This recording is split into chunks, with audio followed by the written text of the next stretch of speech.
I'm making a beef stroganoff using elbow noodles instead.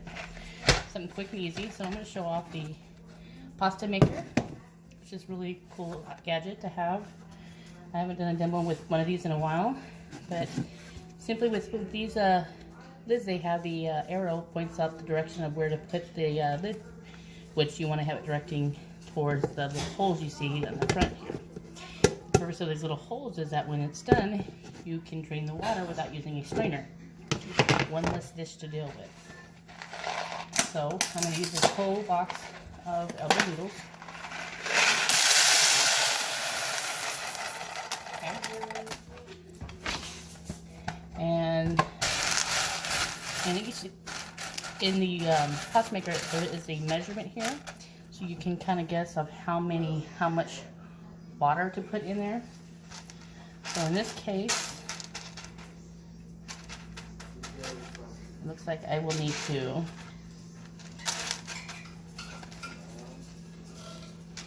fill it up to almost the top, which is right here, of water. So I'm going to go ahead and do that.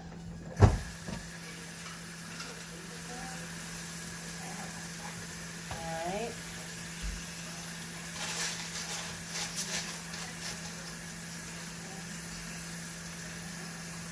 Almost there.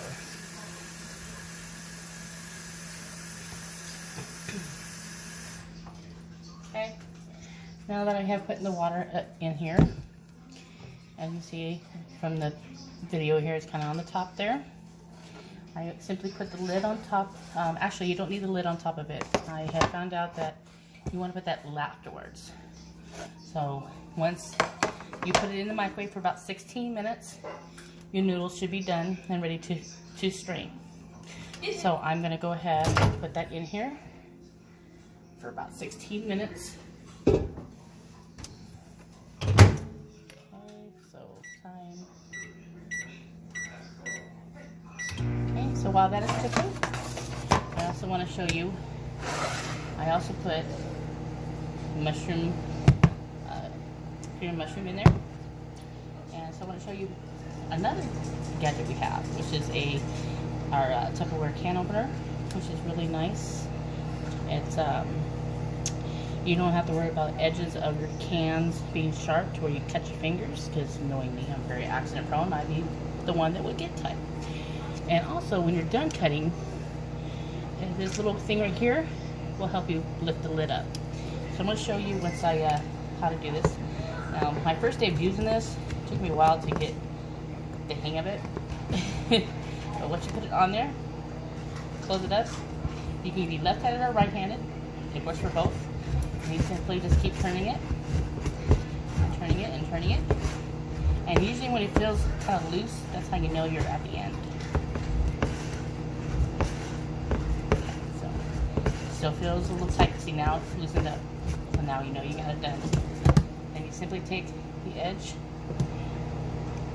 close it up, and look at that. It comes right off. You know, cutting your fingers, look at that. Nice. And then you can always easily put this back on. Okay? Yeah. So now I have this already ready to open, ready for when I need it. And also, you know how some cans have those on there. You don't necessarily need to use those, because I know people with arthritis, like myself, sometimes it's hard to open these, and plus I don't have nails, so trying to get to the bottom, I always have to find a knife to loosen up first. Use a can opener.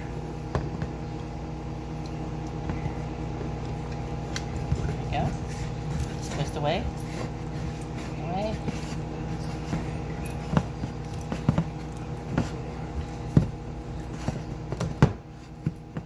See, loosened up. Put this on the edge. Tighten it up. Comes right off. Didn't even have to use the pull tab. And it comes on there like that. Ready to go.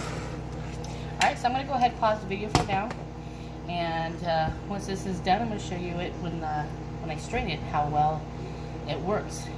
And you'll see that I won't have to have so many dishes just to cook this meal. So I'll see you in about 13 minutes. Okay, now that we have it beeped, it's time to get it out of there. So, grab the lid, put that over, make sure the arrow is pointing towards the holes, like so. And it's a little hot, but not too hot. But if you have sensitive fingers, like myself, then you can go ahead and get some pot holders to hold on to it.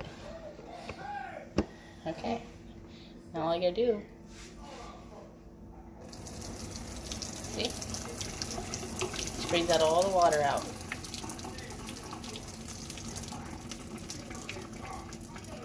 Without getting another strainer to do it.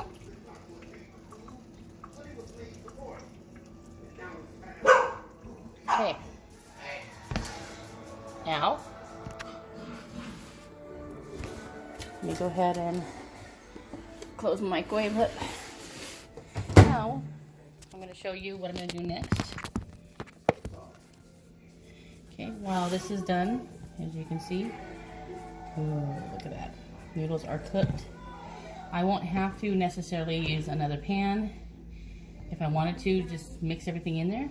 But I'm not going to do that because there's a lot of noodles and I have to add everything else. But if you use all that noodles and then you had it halfway, then you can add all your other ingredients and just use this. But I will be pouring this into my big bowl, which is a Tupperware bowl, to mix all the ingredients together. So let me put this to the side. Okay. Next is I'm going to ground my beef in my stack cooker. Now, usually the stack cooker comes in all three. You know, it comes with the bottom part, even a little middle section. Say if you want to make bundt cakes, you put that in there. But since I don't need the very bottom, I'm gonna put that to the side. Now all I need is the middle and the colander to cook my hamburger meat in 3 minutes, and it'll be all grounded. So what I do is I simply take my ground beef and put that in here. One. Okay. And you can use any kind of meat you have, you know, turkey meat, hamburger meat, whatever meat you want to use. And I kind of just break it apart. You can add whatever seasonings you want. And for 1 pound, I noticed with my microwave, which is a 1000-watt one, I do need a stronger one because usually if I cook longer, it will overheat real fast, and then of course it shuts off and it has to cool off. It's kind of a safety mechanism, I guess.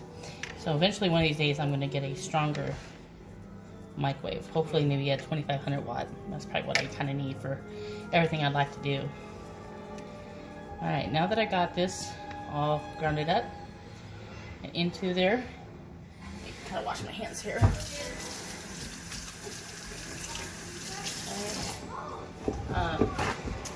Go ahead and add my seasonings, and I'm not much of a seasoning person, but I do put a little bit of my seasoning salt. Now, currently I don't have any large spice shakers to put in my cabinets, but one of these days I will, so that I will not have to worry about these things. I can just take everything out of here and pour it into my Tupperware large shakers, and that way everything's all organized and tidy in my cabinet, because right now it's a hot mess. Alright, and I put the lid on here, placing it in my microwave for 3 minutes, and it'll be all grounded.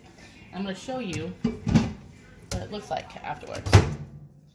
So in 3 minutes, I'll see you soon. Alright, so now the microwave is done. I'm going to pull it out. Again, it wasn't even that hot, the handle. Okay. And let me get a touch. Okay, so this one I'm going to have to take it a little bit longer. Like this, usually it's about 3 minutes, between 3 to 5 minutes. I guess it depends on the meat you get. Okay, but just to show you so far,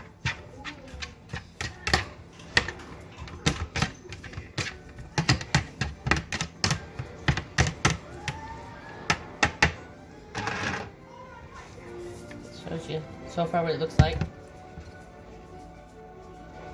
versus grossest in the bottom, which I'll show you that at the final. Yeah. So I'm going to put this in for another couple more minutes, and it should be finally done. So I'll see you in 2 minutes.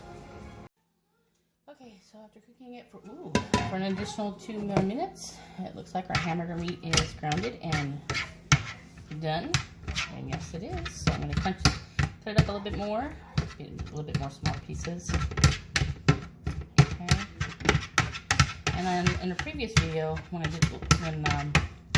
I showed the what comes out of your beef, and so I thought I'd show it again for those that might have missed it.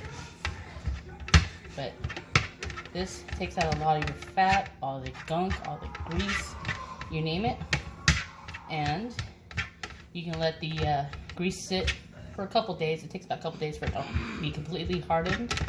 And then you just scrape it out, put it in your trash can, and it's done. Throw it away. Alright, so I'm going to pull that colander out, put my hamburger meat inside my dish, put this in the sink. And now, let me show you what it looks like. That's what comes out of your hamburger. All that grease, all that gunk, pure disgustingness. But I get to mix this into all my hamburger meat inside my poor boy, I call it Stroganoff. And you try to mix everything together to make your own little Stroganoff. And so now this is all mixed in. Now it's time to feed everybody. So, till next time, it's time to eat.